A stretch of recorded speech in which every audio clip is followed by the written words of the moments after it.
Welcome to the Walker Way podcast. On this episode, I'm super excited to have this guest, Sascha Haert, back in Bali, joining the podcast. Thank you so much for your time. Thank you for having me, man. All right. We start off always with one question. Okay. What made you fall in love with relationships?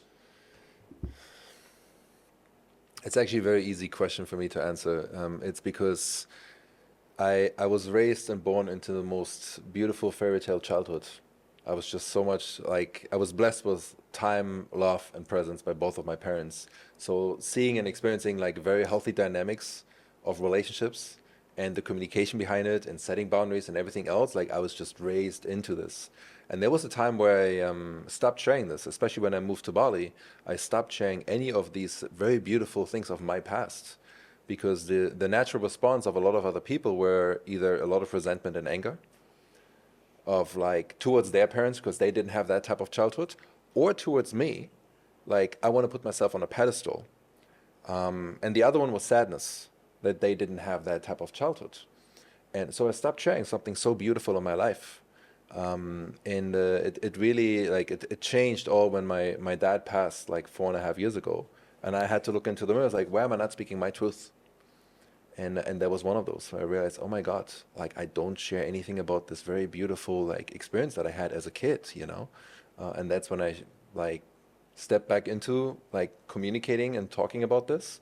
And relationships has always been something that was very natural to me. I love relationships. I love these interpersonal dynamics between man and woman and all the nuances and like, the hiccups and anything in between. Like I just love it. It comes very natural to me. Beautiful. Thank you for sharing that. And in a time in which I don't know if it is the way the internet shares things to you, to me, to us, or how it really is. But it seems like we are in a very exacerbated time of like a victim mentality. And what I hear you share is really refreshingly the opposite of like, I felt nourished, I felt connected, and I had great examples. So, how do you think those things supported you in just the journey of life? In so many ways. I mean, one, if you grow up in an environment where just harmony and love is the natural state at home, is like it gives you so much comfort and confidence. I felt like I could do whatever the hell I want in life. And I'm always going to be supported. Even though I'm going to fail in different things, like it doesn't matter. I can always come back and everything is like peaceful and beautiful. So it opens up a whole new level of like opportunities how you can approach life if you have that. And I think a very important message for me now when I share about this is my parents didn't have that type of childhood. They were very intentional and very conscious about like what was working, what they liked from their parents, and what clearly didn't, and then come up with their own idea and framework what they want to like give to me.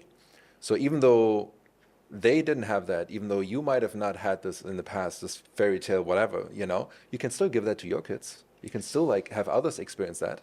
Oh man, that speaks to be such a power because are your parents German? Yeah, So are you from Berlin originally? yeah. So I didn't like. I feel like I'm slightly like I have a good context of world history, Mm. but it wasn't until I visited my ex and she lived in Berlin that I was like, when did the Berlin Wall fall? This city was split how long?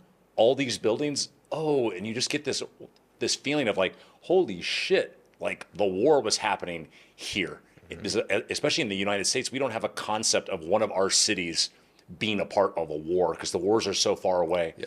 And when we think about coming back to the idea of victimhood, all the shit people can complain about these days kind of, I think, is a part of that being our reality is because shit's kind of easy. Like, really, when we think about it. So I wonder if your parents ever shared, because especially they were alive in a war torn country, they were then going through their adolescence plus in a city that was literally split.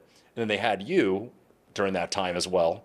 So what was it that took, it wasn't easy for us, but we want to make sure that we pour the love into you? Intentionality. I think is really the main piece. I mean, one, they were obviously madly in love with each other. Hmm. And I asked my parents, like, how have you guys been able to raise me the way how you raised me? Like, did you read a bunch of books? Like, did you had like a mentor? Like, what was like, where were your role models? Because they left the house when they were 14. They were going on a boarding school in east of Germany. So I'm like, my ancestry is communism, like from the communist side. Yeah. And um, and my dad looks at me, he's like, "What are you talking about? Books? Like people? Like no. Like we just had one intention. It's like, well, we're gonna raise you with love. We know we're gonna fuck up. We know we're gonna make mistakes. It's not gonna be perfect. But if we raise you with love, then like everything will be fine." And it sounds so corny and simple, and yet I think it made all the difference.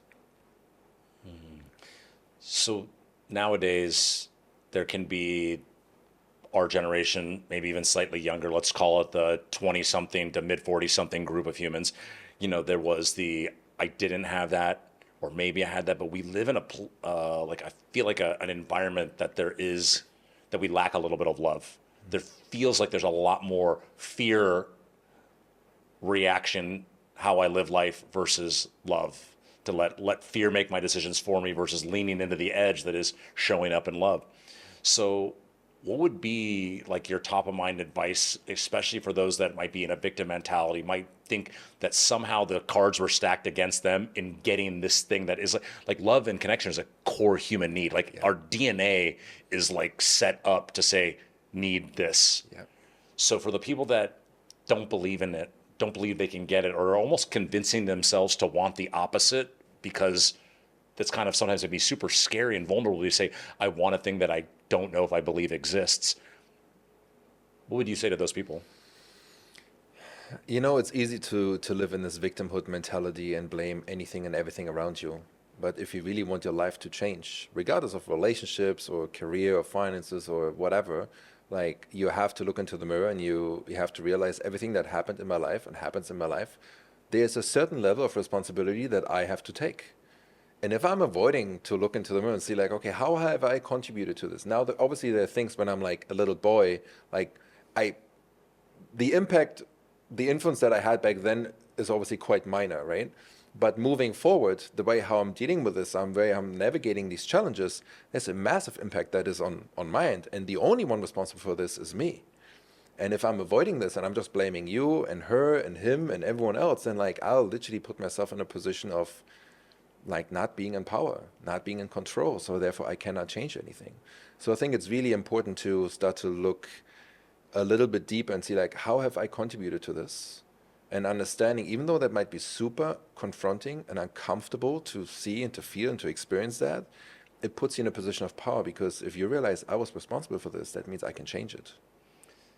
And something you mentioned, a word that I think is, for me, is one of the roots of it. And you mentioned uncomfortable. And I feel like outside of anything we've talked about is the aversion to discomfort is this key thing that doesn't allow anything to really click moving forward. Yeah. And it's so much easier to say they did something, they either did something to me or they didn't give me something, than that feeling of like, I'm not enough, but how I'm showing up in life isn't enough to get me the things that I want, to get me the things that I believe in. And then I find there to be this interesting way in which our belief in our own worthiness then impacts like it. So love is something, to be loved means that from an early stage, at a bare minimum, you believe that you were worthy of love because you were receiving it. All You the were time. you being the naturalist version of Sascha, and you received love. So you're like, oh, like I think almost feel like that catapults your confidence. Yeah.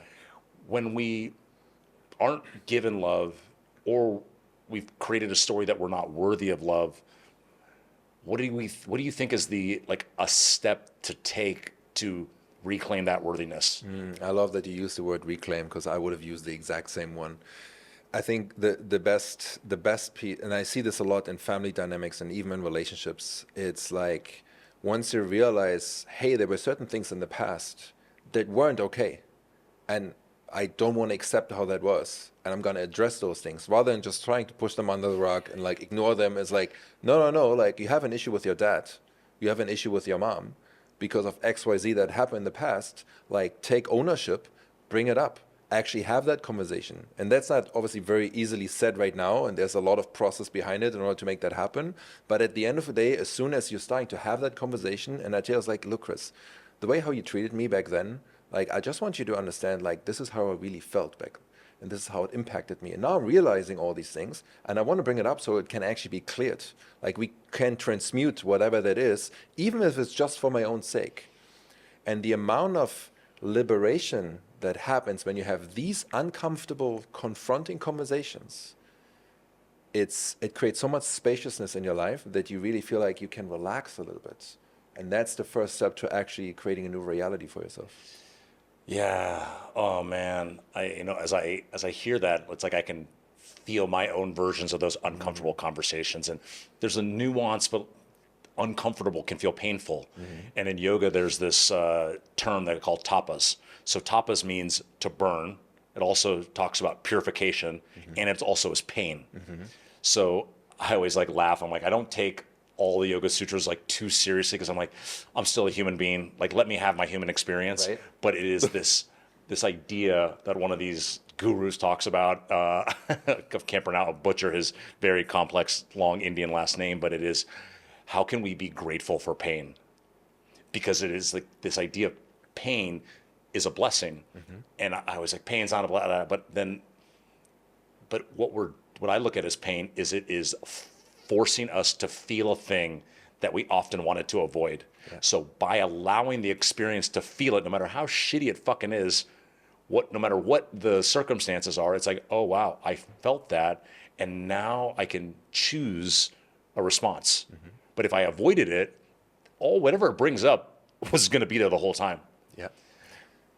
It's what the Buddha teaches, right? And have you said Vipassana? Say again? Vipassana? Have you said Vipassana? Let's just say when I talked about the uncomfortable, all the internal things that make me as uncomfortable as possible, those anxieties, when I hear the word Vipassana, they go like this, I go like, oh my God, 10 days, no talking. My knees start aching, my hips start aching, my throat begins to like clamor, but it is on my intention list. I don't have a date plan. I'll give you the pitch right now. Yeah. You're going to do it. And everyone else should do it too. It's probably the most powerful ancient practice that I've come across. It's like, when is the last time you've given yourself just one full day of pure presence, just with yourself, your mind, and your body? 24 hours. No touching, no not looking anyone in the eyes, no journaling, no reading, no writing, no nothing, but you sit for 10 days. And you meditate for 10 to 12 hours every single day. The amount of insights and knowledge and wisdom that you gain about yourself is off the charts. It's life-changing, for sure. Now imagine like you go through the pain. The Buddha teaches us like, it's like pain is just another sensation. Like pleasure in like anything else too. But because we're very reactive human beings, we're like, I don't like the pain. The knee is hurting, so like, let me change position. Like the pain doesn't really go away with this; it's still there, So what you learn is like you can feel and observe the pain, but you learn not to react to it. So again, it puts you in a position of power because you're becoming equanimous to the thing that you're trying to avoid so much. And when you bring this into the context of life, let's say I have this massive trauma here, then I don't want to feel that pain. Like let's use my dad, right? He passed away. I'm like, it was by far the most traumatic experience that I've come across in my life, Thank God it's the only one so far. But like, there's this massive pain. I'm like, I don't want to feel that. So what usually happens, humans, they create coping mechanisms in order to protect us from that pain that's here. Now, sooner or later, these coping mechanisms, they become part of your identity. And you still haven't addressed that pain. You know it's there.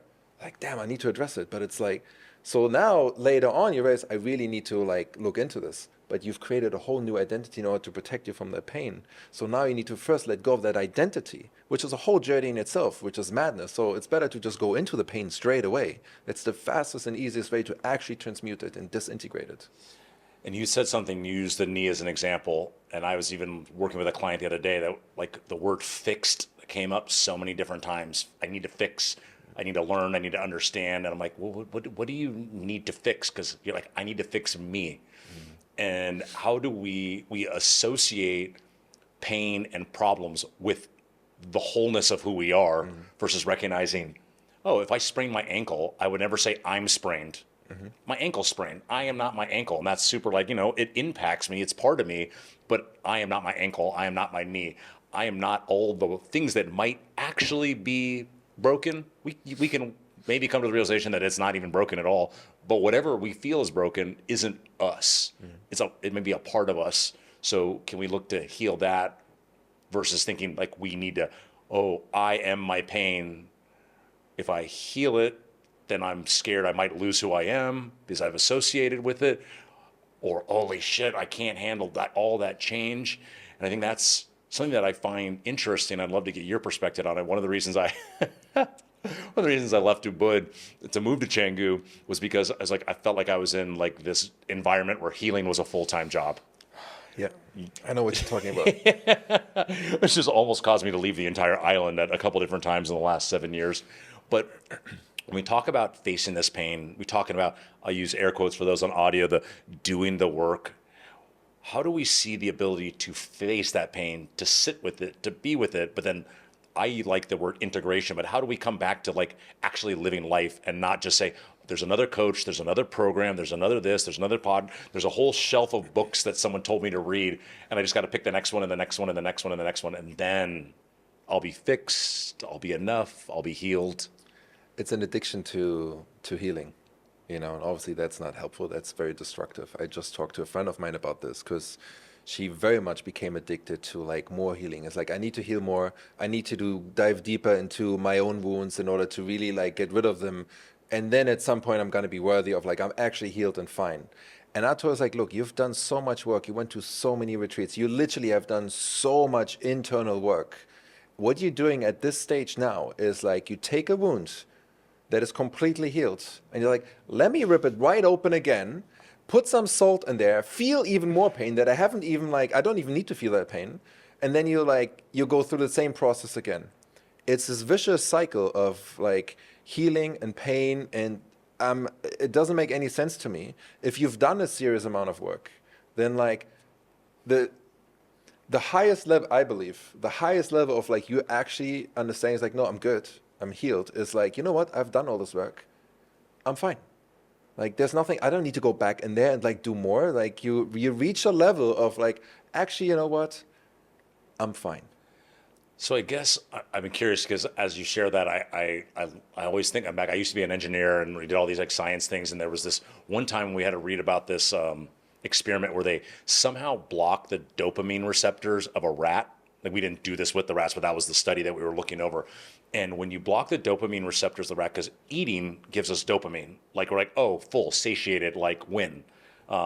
They blocked it, and the rats starved to death because they didn't receive any of the dopamine from eating food. So they're like, why do I even eat? And so I think about, especially that first time that you've done the work. I went to this workshop. Oh, I did it, my first inner child workshop. I did my first breath work. And I'm like, oh my God, the feeling I have. And now I'm chasing this high because I now think of this thing as a drug. So it's giving me the dopamine. So all of a sudden, when the dopamine wears off, it's like, oh, well, now I had a problem and I fixed it and I got the dopamine.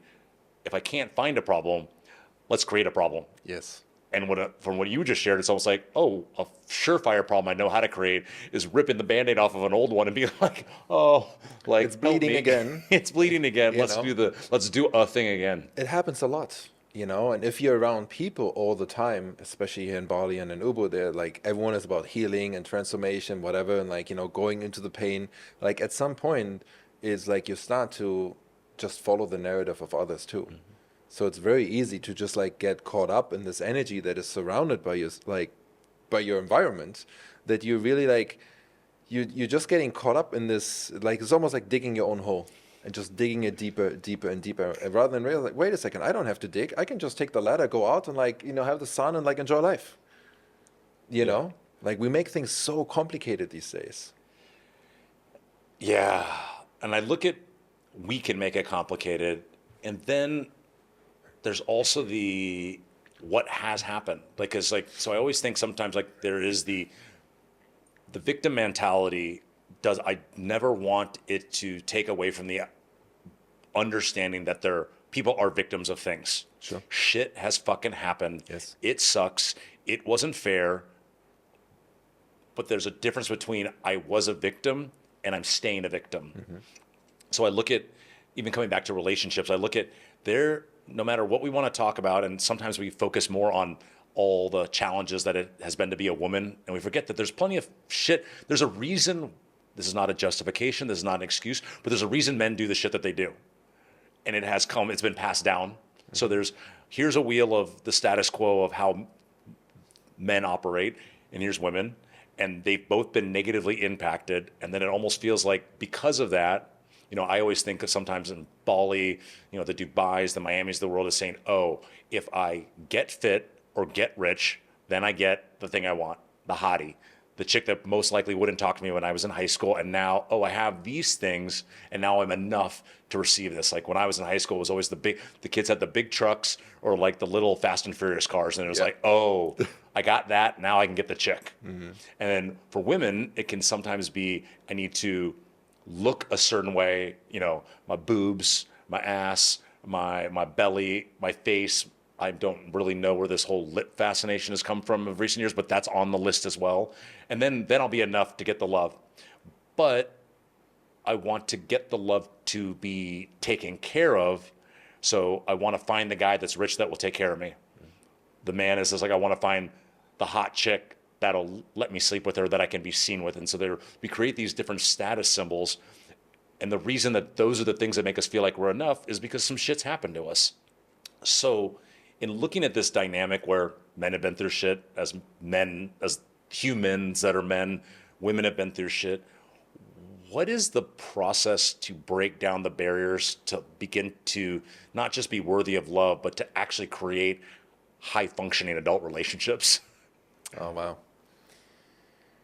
I mean, one, you want to look at your own shadows, Yeah. right? And you want to see like, okay, how can I integrate those shadows rather than avoiding it? We talked about like, the pain and the victim and everything else. Like if I'm blaming everyone else, then it's easy to stay in the victimhood mentality because like I don't have to, it's not my fault. I'm outsourcing any and all responsibility to others or to something else. So you're not really in a position to change anything. So I think the first part is like, there's always two things that I think are entirely important, which is truth and love. And truth is love, right? So if I can look into them and like, damn, I've been a victim here and I created the story for myself and I was so attached to the story. Like, I don't want to do that anymore. That's basically the first part. It's like, okay, let me go into that pain. Let me find the things that are not really okay and like actually work through them. And then also understanding is like, what are actually my beliefs that I hold towards men or towards women and towards relationships? Do I like those beliefs? Where are they actually coming from? Like, are they created by me? Am I just following someone else's beliefs? And do they serve me? If they don't serve me, it's like, okay, what is the belief that I do want to have? And then there's plenty of processes like how can you actually shift and change those beliefs rather than staying in the old that's clearly not serving you. So you said a word that was embedded in, and I think it's the root of whatever's going to happen, and the word is change. So I have my theory, but why do people change? Because they're not happy with the role, the life, the person that they are, and there's like they understand there's more potential and there's a greater version of who they want to be, who they want to become, who they know lives inside of them. Yeah. And people who are willing to change, there's like, okay, I want to become that person. Let me do the necessary work in order to get there, you know? So with people that you work with, because I'm sure that you come across people that like they want something, yet they're not really ready. Like no matter how good of a coach you are, we've always had a client that hey, 6 months later, and we're like, we've made maybe a little progress, but we're like, this isn't what we set out to do.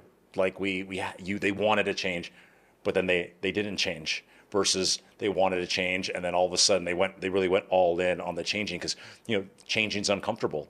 The change equals the unknown, and as humans, that's like kind of one of our biggest fears that runs our life is the lack of knowing and uncertainty. Is like I would take semi-shitty and certain, not me, but like humans, I'll take semi-shitty circumstances, but be 100% certain than the fear of it could be the worst or the best. Like, let's go with predictable.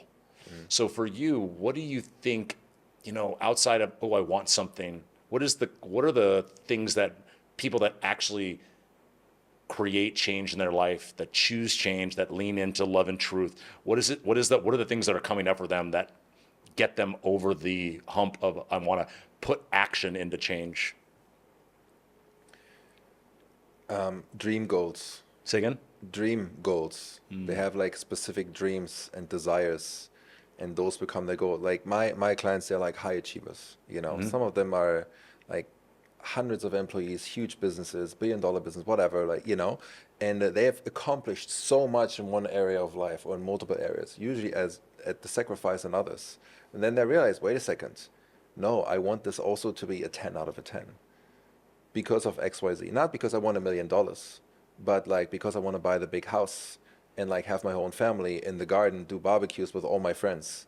That's a dream-based goal that's like very much, they can deeply connect with that. Having $1 million in a bank account doesn't really connect to like a deeper motivation, right? So I think you want to connect them to emotions and feelings of the life that they really want to live. And when they get deeply in touch with that, like the rest can fall in place,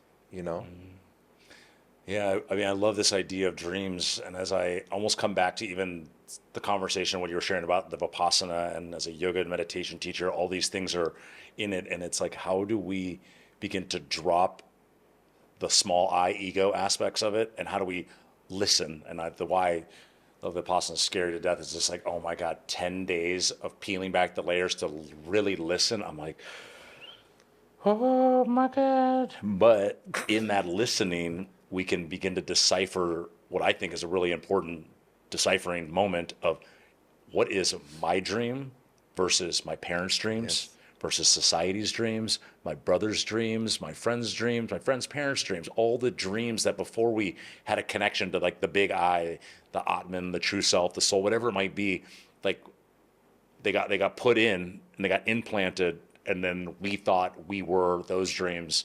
And for me, I was in the corporate world for 11 years, and the climbing of the success ladder to become the manager to the director to the VP of sales to maybe become a CEO was like, that was my dream. But I really realized that it was tied to the insecurity of me not being enough, and hoping that, oh, if I get enough success, and that's how I term success, then I'd be enough.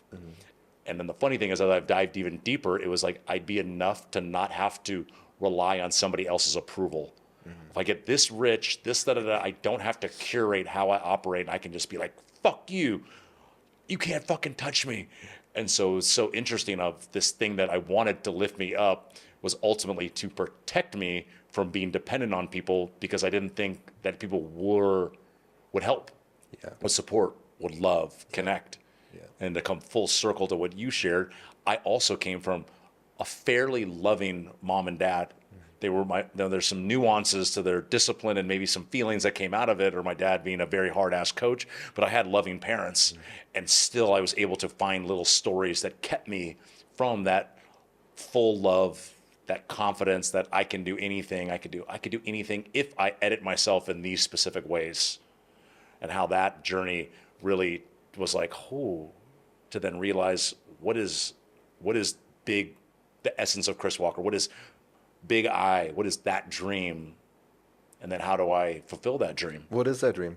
I'm curious. My dream is to enable human connection. My dream is to recognize that one of the most important things that's ever happened to me in my life is to recognize that moment that I took responsibility.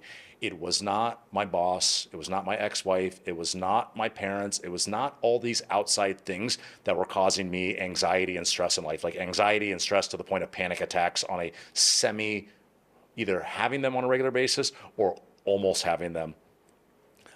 It was my disconnection to myself. Yeah. I didn't know who I was, and therefore everything that I was doing, the thing I was putting 50, 60 plus hours a week of energy into, and when I wasn't putting the energy into it, I was still being impacted by it when I wasn't doing the job.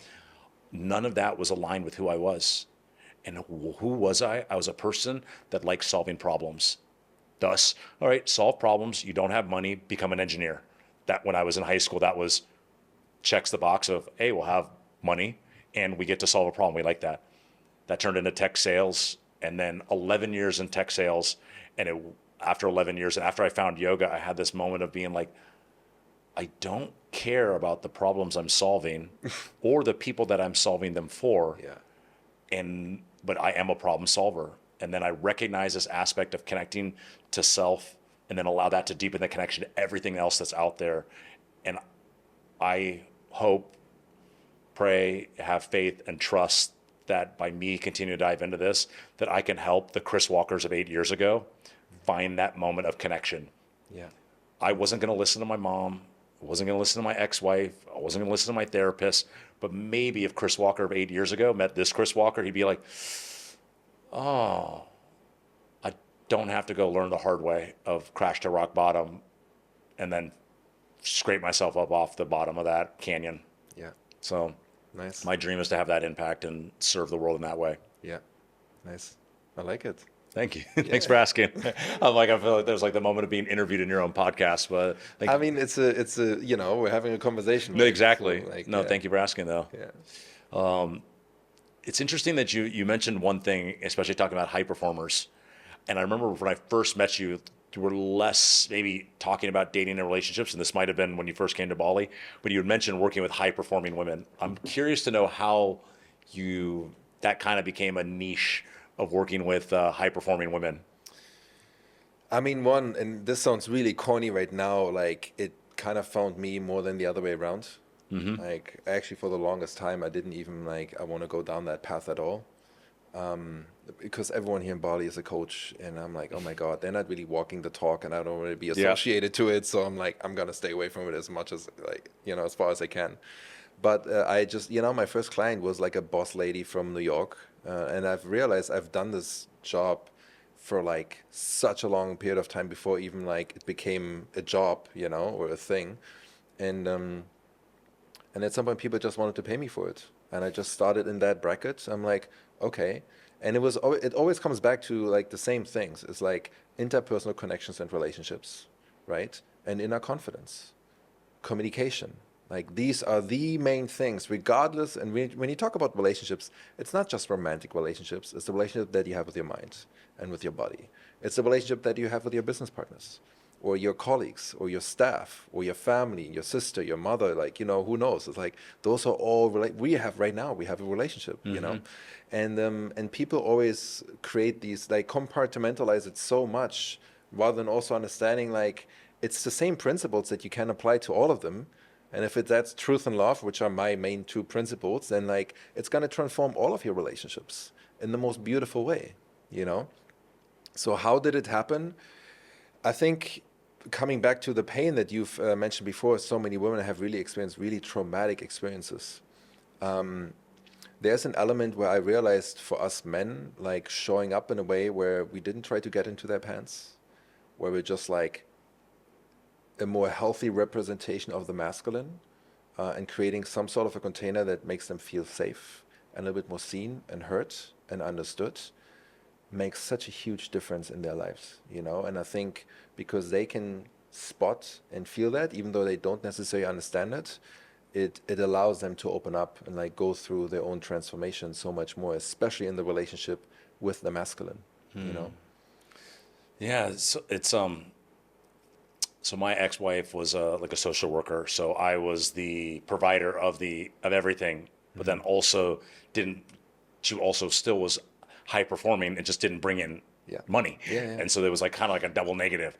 And so it's interesting as I have done the very intricate journey of figuring myself out, what do I want, leaning into relationships. There was a moment in which I used the air quotes of boss babe, because I'm just like, oh man, it's again, for me, there was this idea that I could be more vulnerable in my work, because if I launched a program or ran a this or that and it didn't work, it'd be like, rent's still going to get paid. We'll be okay. Mm-hmm. And so I began to be attracted to like this idea of the archetype of a boss babe. And then it just was this, like you would hear them, and I had a lot of them in my field, even as students or friends, especially being in Bali. And it was always like the wanting of a relationship. But then I'm like, do you know how to actually surrender aspects of your life to just even actually start to be in one? Because shit's going to get real at some point. But like, I don't even like you talk like you want a guy, but like everything is a priority before even cultivating a relationship, let alone figuring out how it lasts a long time. So what is we talked about change. What is how I hear a lot of I want a relationship, but I don't see a lot of action of prioritizing a relationship. What creates the priority? Because if we don't prioritize it, we can't get into it. And if we can't get into it, we can't figure out how to make it a good one. So what is the thing that like allows the even prioritizing, being open to a relationship that you've seen?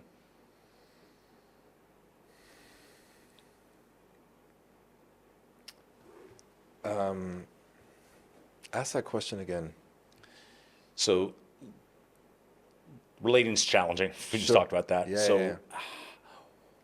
if we don't prioritize it, we can't really even start it. Yeah. So for me, what I've seen with the boss babes is there's always something in their business that is a priority. Sure.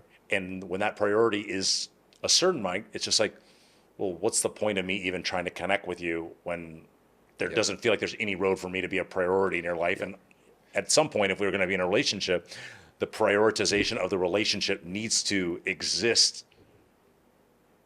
So what is it that allows women that are these boss babes or high performers to begin to think, I want to prioritize a relationship. I want to prioritize family. I want to prioritize this dream that I might have always had, but I've never prioritized it. So I went from 25 to 30 to 35 to Yeah. maybe even 40 or 45, and I never prioritized it.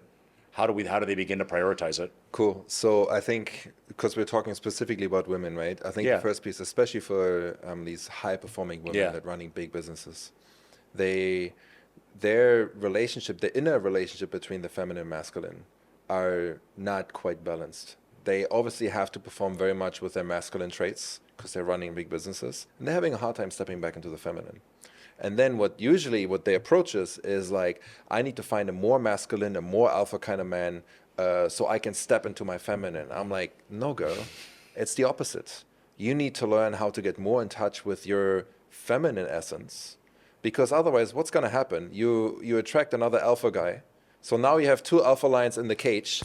Like, what do you think is going to happen with two alpha lions in the cage? Battle Royale. Exactly. It's a huge mess. So again, you're trying to outsource the responsibility of you actually getting in touch with your feminine essence. And you're like, well, he needs to be more masculine. I'm like, no, I'm not responsible for you to get into your feminine. Like, you should be there. You want me to be my masculine.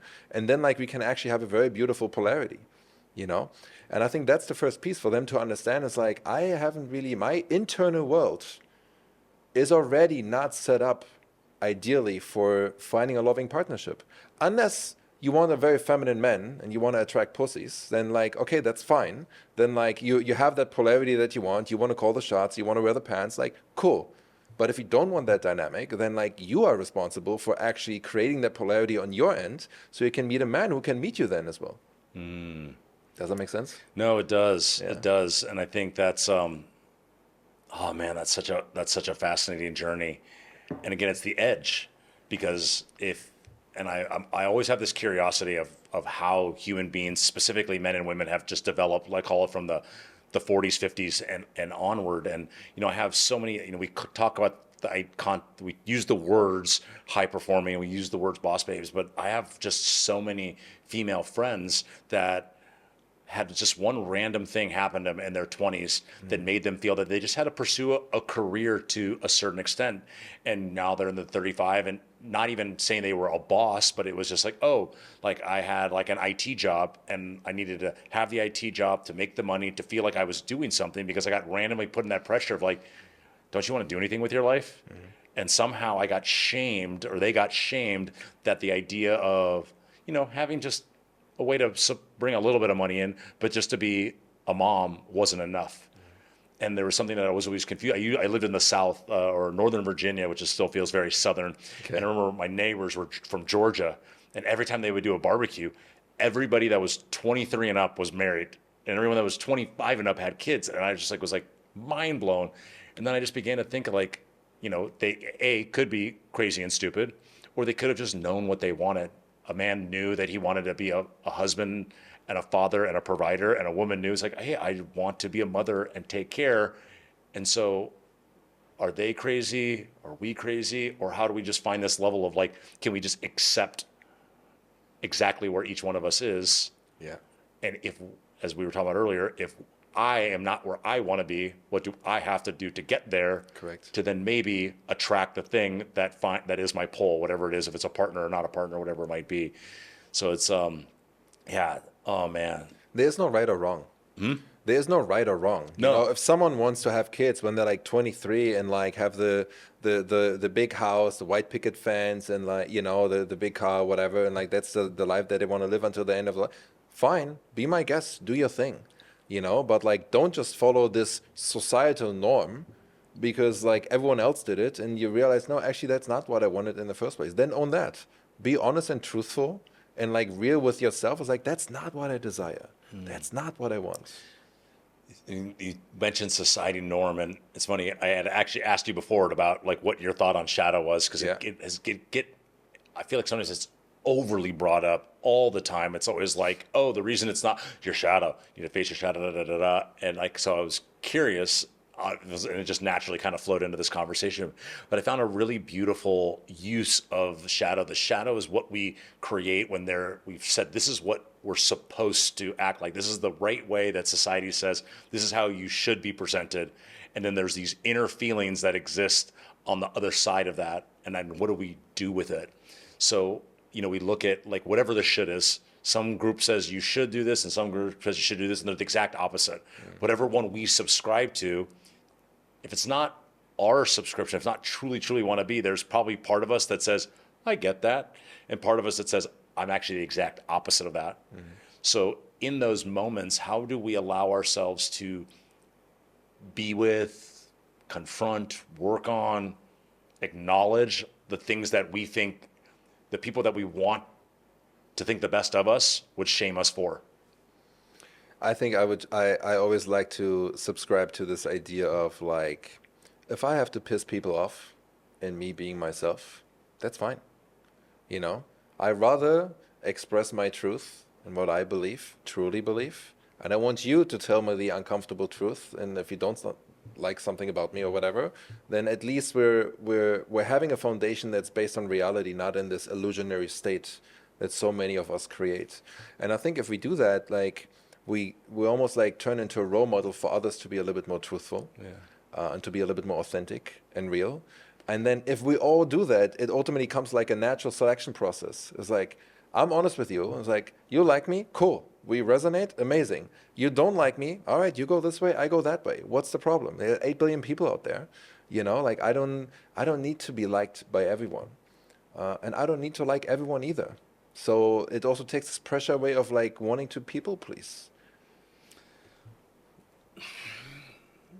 When we use this word, and I agree with what you just shared, but then I also view a slippery slope where I'm going to speak my truth gives me permission to be a fucking asshole. No, that's different. I hear you. And I think that's why like you always want to operate in the energy of love, right? So then you can speak that truth with grace and in a kind way. And you can still be honest, you know? I don't have to be an asshole to tell you like, man, why don't you shave your fucking beard? Like, you know? Oh, I had a plan to do that. But I can also say this in a really nice way.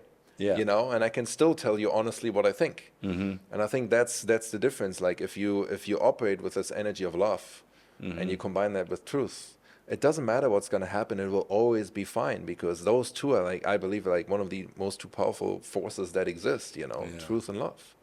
Yeah, there's a beautiful way from a yoga perspective that they say ahimsa comes before satya. Nonviolence comes before truthfulness. So if you're looking at your truthfulness and there is an intention of it creating some sense of violence, meaning like I'm doing this because I want you to feel a certain thing by hearing my truth, then that's when we need to begin to check ourselves. Yes, but you could also flip it the other way around, I think, because at the end of the day, if you give me some truth, regardless of what kind of way you tell me this, I might not like it. And there's a very high chance a lot of people, if you speak truth, they're not going to like it anyway. Regardless of how nice and how beautiful and how graceful you say that, there will still be people that are going to be offended by it, you know? So what's more important? To like pat you on the back and like try to say this in the most charming, like comfortable way, or just telling you what it is. But there is a difference, and I think this is really this very challenging area of awareness that says, I did a thing and you were hurt by it, or I did a thing so that you would be hurt by it. Correct. And that's a nuance, because I even look at sometimes of being really, really honest in a relationship, like the relationship, like, hey, this isn't going to work. There is no way that if she loved you and you said this isn't going to work, that's not going to hurt her. No, exactly. But that's not me hurting you. That's me being honest. Yeah. Now, there's also plenty of ways to share the exact same thing. Well, I want to make you feel like you're not enough in me saying I don't love you. So I think, how do we look at situations? And sometimes it's a post process to be like, I did my best in that moment to be truthful and loving, and I might have been able to do it better. So we can become more aware. Yeah. Or I had to rip the fucking Band-Aid. I had to rip the duct tape off. It was never going to feel good, but it was going to be a whole lot worse if we let that duct tape stay on for another year and then we ripped it off. Then you're like, I lost a year, and it was way more stuck to my skin at the exact same time. Exactly. So with that example, I think that kind of confirms what I just said in terms of, at the end of it, the truthful is still a little bit more important than like the non-violence. Yeah. You know, because at the end of it, I don't know how you're going to react to it. And actually, that's on you anyway. Like, I can be in the, like, if I'm screaming at you in the most like horrific way and like German words that you can't even pronounce, you know, like, and it's really bad and mean and like terrible, you know, you don't understand a word of it. So I can say all of these things, they're not affecting you at all, not even a little bit. It's like, I don't know what you're talking about. I don't fucking care, like, you know. And so even though I say these things now in English, it's still up to you, like, how much do you want to respond to this or not? Yeah. I know that, coming back to like relationships, I know that maybe me and my ex-wife were never supposed to be together. That's most likely a fact. But I look at where the relationship truly deteriorated was the lack of ability to have conversations, not wanting, I know what triggers you, I know what upsets you. So for the sake of peace, air quotes, peace, I'm not going to bring up a thing that I really need to bring on. And then you're not going to do the same thing. And then all of a sudden, now we're living in this super disconnected relationship. Yeah. And disconnection and lack of communication never leads to success. Nope. It just leads to more and more disconnection. So I'm curious, like, we talked a little bit about the idea of, and not any sort of archetype of a person, we talked about the idea of like, okay, what maybe is something that helps us prioritize relationships, prioritize getting into it. But then once we're in it, we've got two human beings, and let's use the one of like, at some level, both want the relationship to work, but we're always being fucking triggered. There's always a truth. Oh, I'm not expressing my truth so that you feel heard. You get I'm like, I'm going to be honest with you, and then you're going to get pissed at me, and now I have to still be. So we have all these dynamics. What is the way in which you've seen, because, you know, at the end of the day, communication and connection for the place of love, while also being honest, feels like a very important thing to be able to understand in a relationship. So what is the way in which we can, I don't know if effective is the right way to use it, but how can we effectively be honest from love to foster a relationship blooming, growing, sustaining? Speak your truth. Own your own feelings. Don't make someone else responsible for it. Step out of your own perception and understand someone else's perspective. Because if I cannot take myself out of my own box to really see like what's happening in your box and really put myself in your shoes, and vice versa, obviously, as well, we're already not really in a position of like, we cannot even communicate on the same level. I need to be willing to understand you with everything. And you need to be willing, and I need to be able to also give you a full understanding of like what's happening in my world. If I cannot do that, we're already stepping, at least to a certain degree, in an illusionary state. Because we're not really speaking about anything and everything that happens here, internally and externally. And then like you want to come to some sort of a compromise. So I think one of the most important pieces for emotional bonding is communication. And if you cannot even have authentic communication with each other, what the hell are we doing? Yeah, sure, it might be uncomfortable, and I might be pissed, and sometimes I might be very upset and disappointed by the things that you tell me. But at the end of the day, you're still giving me a huge gift because you allow me to see who you really are and what's happening in your world.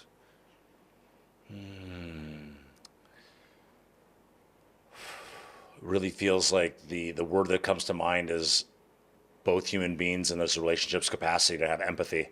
And so then my next question would be is what happens when only one of the two people has that capacity, either in general or in specific moments? I mean, in general, right, it depends on what kind of relationship do you really want to create and foster. And if you're with someone that doesn't have the emotional capacity to the level that you desire for your romantic partnership, then you kind of know, like, that's not my person.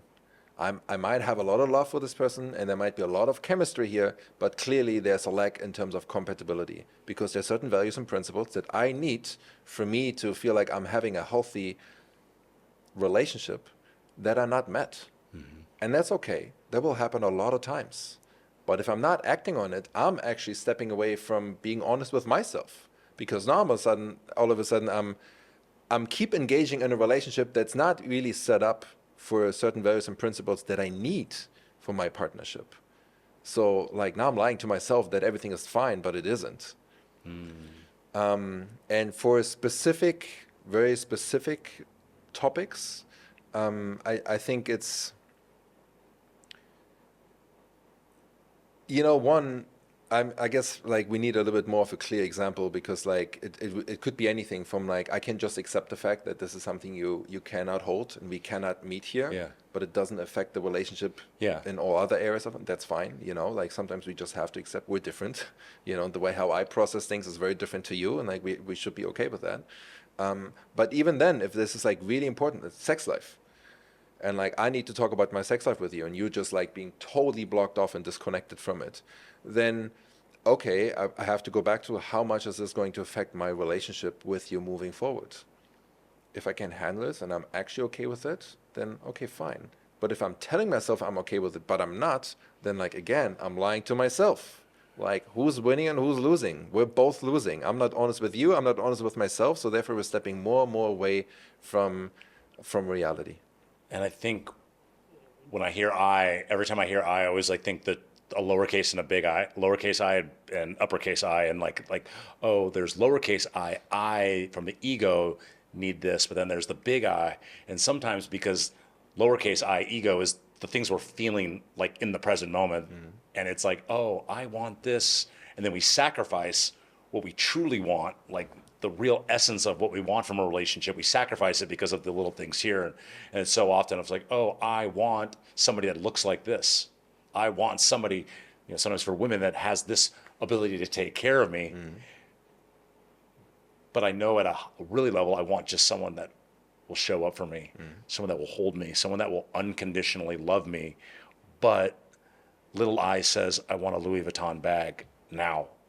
Little I says I want to ride first class maybe. And then how do we find that balance? And when we're sacrificing, our ego's causing us to make a sacrifice for a thing that feels comfortable now that keeps us from that. And then it's like, oh, are you gonna let that happen for maybe in your early 20s? And then your early 20s turn into your mid 20s, that turn into your early 30s, your mid 30s, and all of a sudden you're, and then all of a sudden the anxiety builds of like, oh my God, luckily I'm happy to have a good relationship with age as I'm about to turn 40.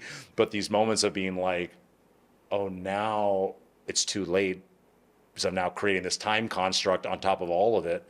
And at the end of the day, how do we figure out what is the true things that I want versus the comforts that I'm kind of wishing to want versus really truly needing in relationships. Yeah.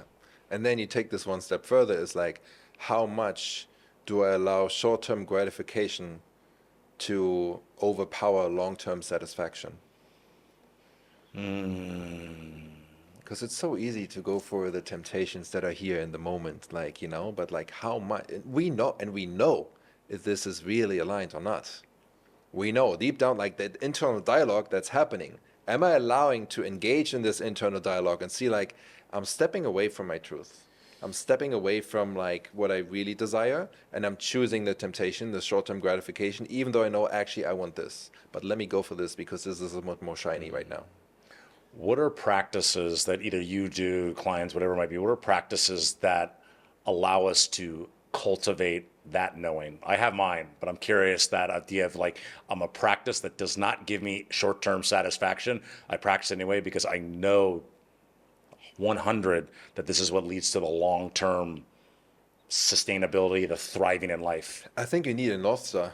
You need a North Star. You Yeah. need to first know like who is that version of you that you want to be and want to become.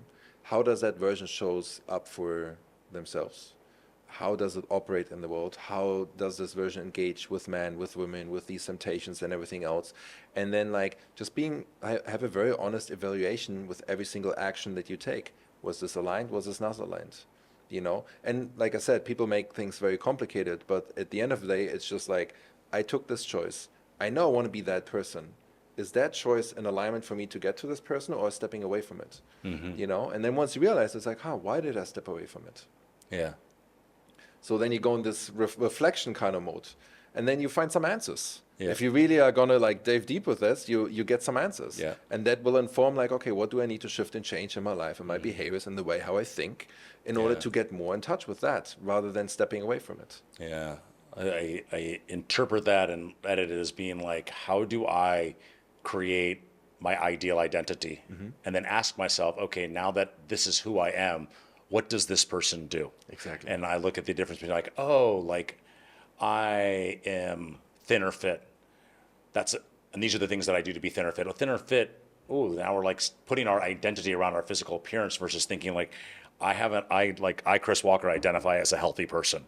And as a healthy person, about 90% to 95% of the things I eat are healthy. About 5 to 6 out of 7 days, I move my body both from a cardiovascular and a strength perspective. Those are the things that are part of my identity as a healthy person. And guess what? It doesn't feel good to always go to the gym to do the movement thing. Sometimes it feels horrible, but it's a part of my identity, so it fills me up. And it's not to get the result of being fit, it's because I'm a healthy person. And then I think almost the idea of like meditation for me is a huge one. It's just like, I am never comfortable when I meditate, but it's like, oh, this is the thing that if I continue to practice, not only helps with my mental health, but it's the thing that's going to begin to give me a little bit more access to listen to who I am and what I want. I never know when that's going to happen, but this is the thing that's going to give it access at some point. So let's just commit to it. Yeah. Let's commit to it. And then we have the little tiny things of being like, oh, all right, I'll eat a candy bar, but I'm not going to be like, let's eat candy bars all the time.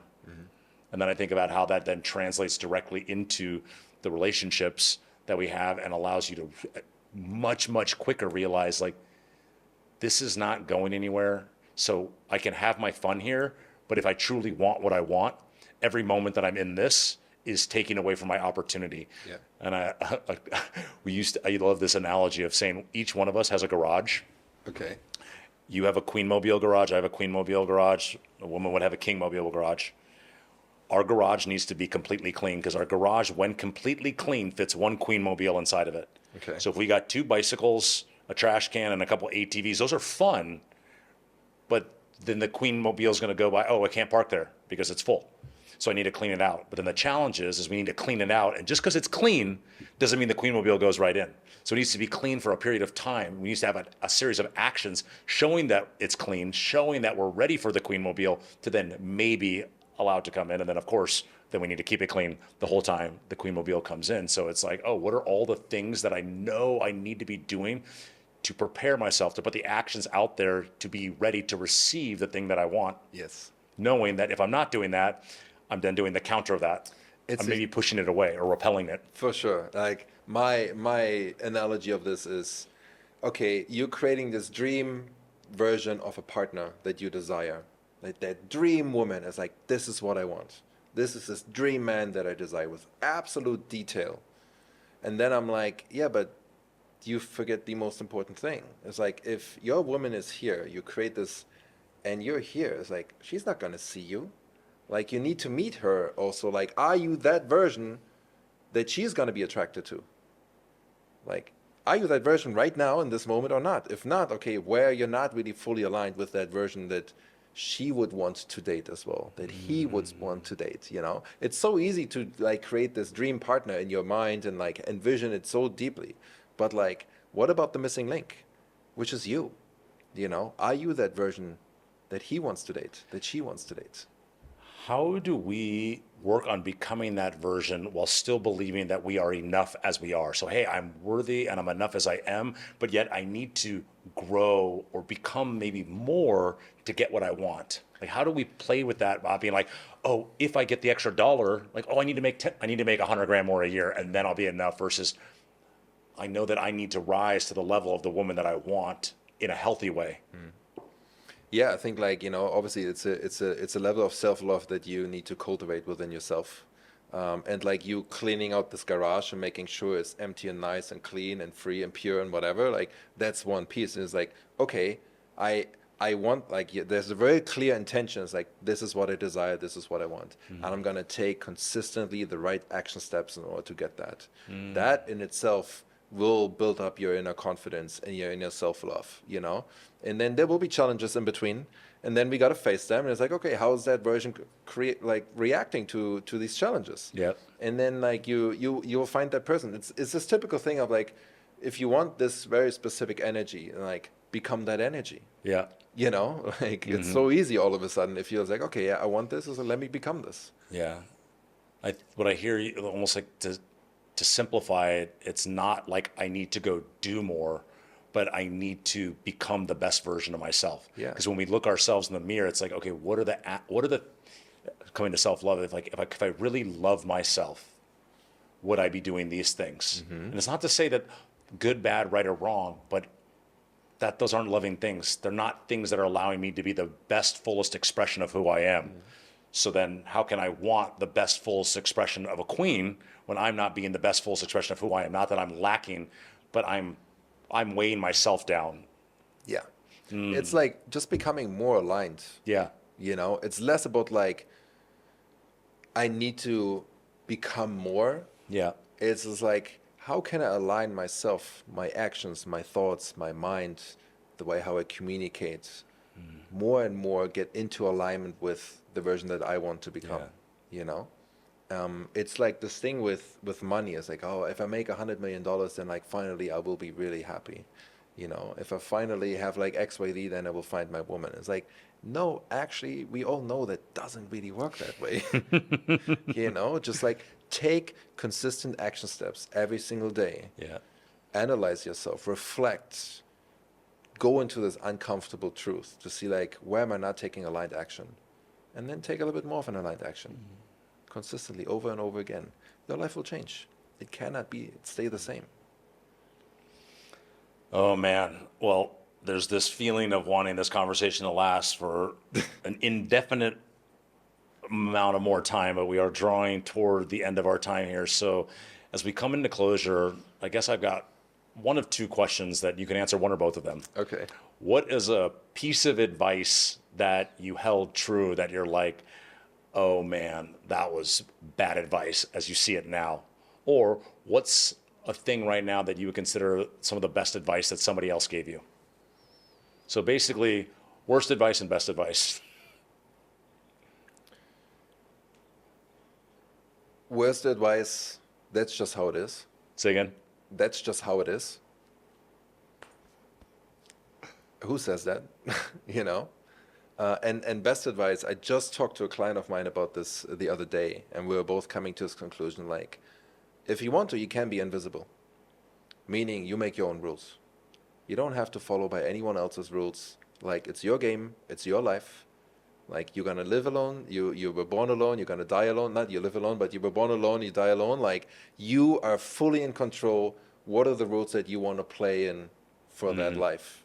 And if you want to, you can be invisible and you create your own rules and your own guidelines and you live by those. Yeah. You know? And I think that's super, super empowering.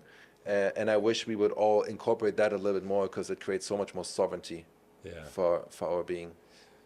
It is interesting. I love that last advice so much, and it always reminds me a little bit something of the the nuance to remember that something my mom's advice, I shouldn't say my mom's advice, my mom's number one saying to me was like, you choose your actions, not your consequences. So we literally get to choose whatever actions we want. Yes. We are not always or most of the time in control of the results, but we get to choose our actions. And then if you want different results, you choose different actions, but you get to choose your actions. Yeah. Yeah. So I want to, because everyone is probably also very curious about like, Yeah. what's your best advice and your worst advice? My best advice that is, it all lies within. The answer is not out there. Now, out there can be insights and inspiration to come back in. It can be like, oh wow, like now I know what I want inside. That reminded me that I always say, look at, like, I read Brene Brown's Daring Greatly, and it was the first time I was like, wow, vulnerability is not weakness. And it wasn't that I read the book that I realized it, but it was like a book helped me to understand and connect to all the shit that was going on inside. But the answers are inside. Everything is inside. And if we search, or the focus of our life is searching to get a thing out there, it will leave us with an unquenchable thirst that just might get filled up for a moment, but then it comes back twice as hard. Yeah. But the feeling of the inner connection, oh, that's where all the magic is. Yeah. It's this, like, it reminds me of like your internal world creates your external reality. If you want a different external reality, all you have to do is change your internal world, Yeah. you know? Yeah. Okay. Your And worst advice? The worst advice is kind of maybe similar to it. We are who we are. And like basically the idea of like we can't change. You are who you are. You got dealt the deck of cards and you are who you are. Yeah. And I think that is like, it actually allows me to have a lot of compassion in life, because I look at who I was 8 years ago. That person wouldn't even recognize this person. So it's like, if I can change that much, everybody can change. So I'm always going to have compassion and a belief that you can change. Nice. Thank you for asking. Thank you, and man. Thank you for joining, brother. Yeah. Oh, so great to have you. Thank you for having me, man. And for all those out there on the internet, thank you for tuning into another episode of The Walker Way. Please subscribe and follow, and hopefully we'll catch you on another episode.